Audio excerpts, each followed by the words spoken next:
Welcome to Canadian PGA TV. We're here at the Canadian PGA National Headquarters in Acton, Ontario, and standing with Dr. Steve Norris, one of the brightest minds and educators in the world, really, when it comes to sport.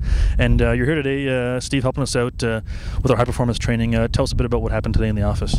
Well, today we had a focus on the concept of high performance coaching for golf, which is a relatively novel concept. We're used to obviously exemplary mechanical instruction, if you like, and making sure that our players have very good technical skills.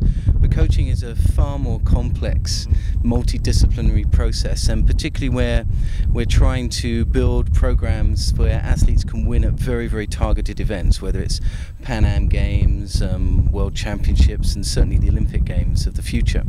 And so we're looking at how can we really build a structure within the CPGA to really help the professional golf membership move into areas of high performance coaching, if that's really what they want to do. There's so many obviously different facets to being a golf pro, but one stream that we would see growing is the area of high performance coaching.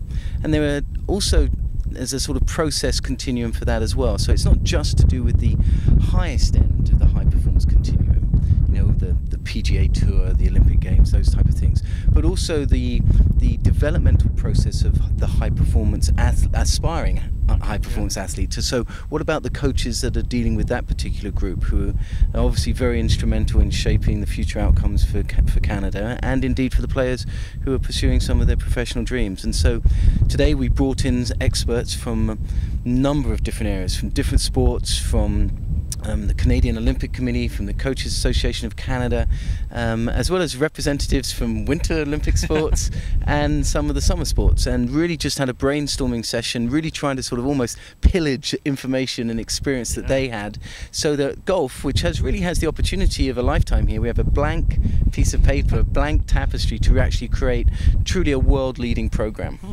Now tell us about that unique opportunity of having people here like that. I mean, we talked with Steve O'Michel on the show here when he said, you know, he's the greatest golfer in the world. he's great at jumping in the air and spinning around and landing in snow. But what's it like to have someone like that come in here and talk to the group about, not from a different kind of non-golf perspective?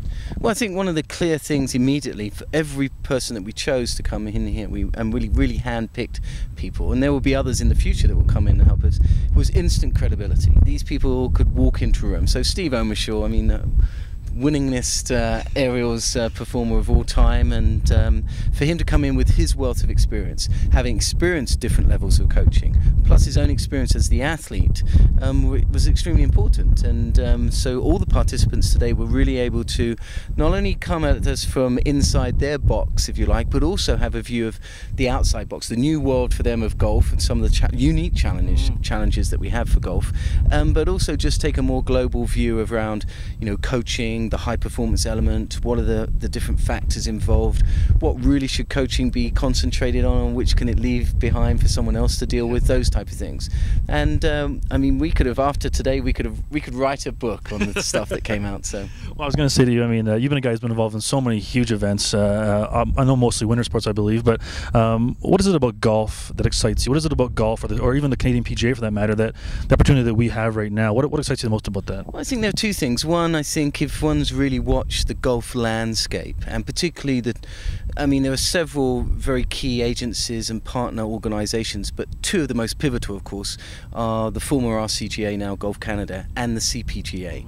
These are the two leading dynamic forces for golf in Canada. As I said before, there are other key partners in that process, but you know, the NSO, the National Sport Organisation in Golf Canada, the keepers of the gate around coaching excellence and the professional aspect of the game, the CPGA, absolutely pivotal. And they do enjoy a very positive and unique relationship, which is constantly improving, and that symbiotic relationship between the two, and that's actually relatively unusual. And but that's really what's excited me. One, the fact that despite the tradition of golf, and the fact that sometimes that can be a little bit of a sort of a ball and chain around the foot, there has been ability to embrace that, recognize it, don't throw the tradition out, but also understand that life changes. We have to move forward. How can we make it better? How can we appeal to a new generation and yet keep the traditions and keep everyone that's still participating at this moment engaged and challenged and excited?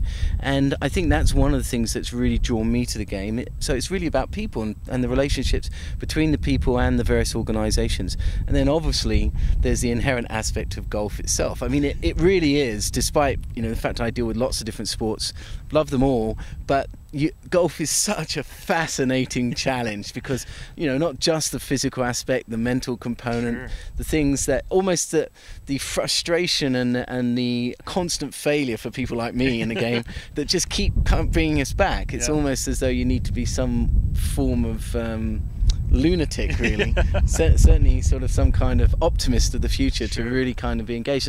And I think that challenge and the fact that it's an outdoor sport played in a constantly changing environment, and despite the fact that the overall concept of a swing is very, very similar from one swing to the next in general, every shot is different, and it's not just the actual lie of the ball and the amount of swing you're going to take or whatever it is, it's the context. So you're this far from the pin and there's a possibility for someone like me of making a double bogey instead, sure, of a triple bogey. That kind of constant challenge for other people is making birdies, but you're pushing yourself no matter what. And then on top of that there's the competition between you and friends or colleagues or rivals, sure, or whatever it may be, and for people at the sharp end of the point, then obviously there may even be money or a title riding on their performance, and it's just an exciting challenge. Well, you know what? We're lucky to have you. You've done great work with us for, I think it's got to be close to 5 years now or around there. But lucky to have you and everyone who's involved today. And I think our members should be very excited about it. And I think come down to the Olympics. And I know it seems like a long ways away from now.